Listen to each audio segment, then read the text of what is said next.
বেনাপোল সীমান্ত পেরিয়ে পালানো শুটার ফয়সাল ও সহযোগী গ্রেপ্তার।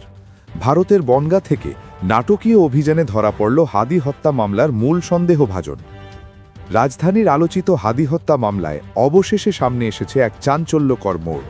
দীর্ঘ অনুসন্ধান, গোপন নজরদারি এবং দুই দেশের গোয়েন্দা সংস্থার সমন্বিত অভিযানের পর ভারতে পশ্চিমবঙ্গের সীমান্তবর্তী শহর বনগাঁ থেকে গ্রেপ্তার করা হয়েছে মামলার কথিত মূল শুটার ফয়সাল ও তার সহযোগীকে।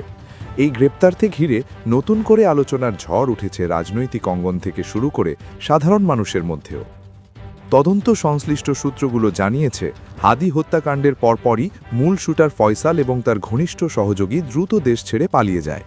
তারা প্রথমে সীমান্তের বিভিন্ন এলাকা ঘুরে শেষ পর্যন্ত বেনাপোল সীমান্ত দিয়ে অবৈধভাবে ভারতে প্রবেশ করে বলে ধারণা করা হচ্ছে। পরিকল্পনাটি ছিল অত্যন্ত নিখুঁত, যেন তারা বাংলাদেশি আইন শৃঙ্খলা বাহিনীর নজর এড়িয়ে নিরাপদে আত্মগোপন করতে পারে। কিন্তু তাদের সেই পরিকল্পনা বেশি দিন টেকেনি। বাংলাদেশের গোয়েন্দা সংস্থাগুলো ঘটনার পরপরই হত্যাকাণ্ডের পেছনে থাকা চক্রটিকে শনাক্ত করার জন্য ব্যাপক তদন্ত শুরু করে। বিভিন্ন সূত্র, প্রযুক্তিগত নজরদারি এবং তথ্য বিশ্লেষণের মাধ্যমে ধীরে ধীরে স্পষ্ট হয়ে ওঠে যে মূল শুটার ফয়সাল দেশ ছেড়ে ভারতে পালিয়ে গেছে। এই তথ্যের ভিত্তিতে বাংলাদেশের গোয়েন্দা মহাপরিদপ্তর ডিজিএফআই এবং অন্যান্য নিরাপত্তা সংস্থা ভারতের সংশ্লিষ্ট কর্তৃপক্ষের সঙ্গে যোগাযোগ স্থাপন করে। দুই দেশের গোয়েন্দা সংস্থার মধ্যে দ্রুত তথ্য আদান প্রদান শুরু হয়। এর ফলেই তৈরি হয় এক যৌথ অভিযান পরিকল্পনা। সূত্র জানায়, সম্প্রতি পশ্চিমবঙ্গের বনগাঁ এলাকায় সন্দেহজনক কয়েকজন ব্যক্তির অবস্থানের খবর পায় ভারতীয় পুলিশ। তথ্য যাচাই বাছাইয়ের পর শুরু হয় নজরদারি। কয়েকদিন ধরে গোপনে তাদের গতিবিধি পর্যবেক্ষণ করা হয়। অবশেষে এক নাটকীয় অভিযানে বনগাঁর একটি ভাড়া বাসা থেকে ফয়সাল ও তার সহযোগীকে গ্রেপ্তার করা হয়। গ্রেপ্তারের সময় তারা ভুয়া পরিচয় ব্যবহার করছিল বলে জানা গেছে। স্থানীয়দের কাছে তারা নিজেদের শ্রমিক বা ব্যবসায়ী হিসেবে পরিচয় দিয়েছিল, কিন্তু গোয়েন্দাদের নজরদারিতে তাদের প্রকৃত পরিচয় খুব দ্রুতই ধরা পড়ে। ভারতীয় পুলিশ জানিয়েছে, গ্রেপ্তারের পর তাদের কলকাতার একটি আদালতে তোলা হয়েছে।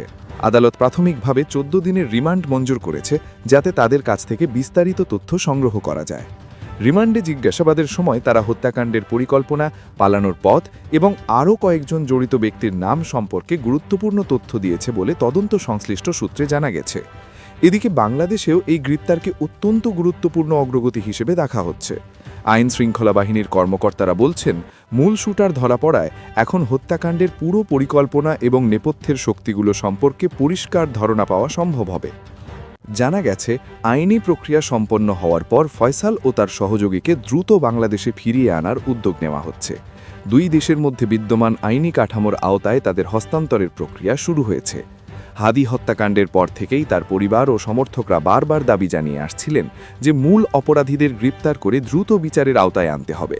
ফয়সাল গ্রেপ্তার হওয়ার খবর ছড়িয়ে পড়তেই তাদের মধ্যে নতুন করে আশার সঞ্চার হয়েছে। হাদির পরিবারের সদস্যরা বলেছেন, তারা দীর্ঘদিন ধরে ন্যায় বিচারের অপেক্ষায় আছেন। তাদের মতে এই গ্রেপ্তার প্রমাণ করে যে সত্যকে চিরদিন চাপা রাখা যায় না। যারা এই হত্যাকাণ্ডের সঙ্গে জড়িত, একে একে সবাই আইনের মুখোমুখি হবে, এমনটাই তাদের বিশ্বাস। এদিকে সামাজিক যোগাযোগ মাধ্যমেও এই ঘটনা ব্যাপক আলোচনার জন্ম দিয়েছে। অনেকে বলছেন, সীমান্ত পেরিয়ে পালালেও অপরাধীরা শেষ পর্যন্ত আইনের হাত থেকে রেহাই পায় না। আবার কেউ কেউ দুই দেশের গোয়েন্দা সংস্থার এই সহযোগিতাকে ইতিবাচক হিসেবে দেখছেন।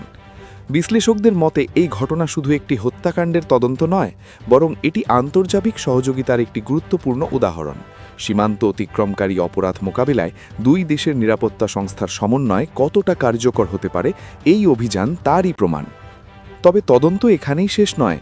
আইন শৃঙ্খলা বাহিনীর কর্মকর্তারাও জানিয়েছেন, এই হত্যাকাণ্ডের পেছনে একটি বড় নেটওয়ার্ক কাজ করেছে বলে ধারণা করা হচ্ছে। ফয়সাল ও তার সহযোগীর জিজ্ঞাসাবাদ থেকে যে তথ্য পাওয়া যাবে, তার ভিত্তিতে আরও কয়েকজনকে গ্রেপ্তার করা হতে পারে। সব মিলিয়ে বনগাঁ থেকে ফয়সাল ও তার সহযোগীর গ্রেপ্তার হাদি হত্যা মামলার তদন্তে এক নতুন অধ্যায়ের সূচনা করেছে। এখন সবার নজর তাদের রিমান্ডের জিজ্ঞাসাবাদ এবং পরবর্তী আইনি প্রক্রিয়ার দিকে। জনগণের প্রত্যাশা একটাই, এই হত্যাকাণ্ডের পিছনে যারা রয়েছে তারা যেন কেউই আইনের হাত থেকে রেহাই পায় না। সত্য উদ্ঘাটিত হোক, ন্যায় বিচার প্রতিষ্ঠিত হোক, এটাই এখন সবার দাবি।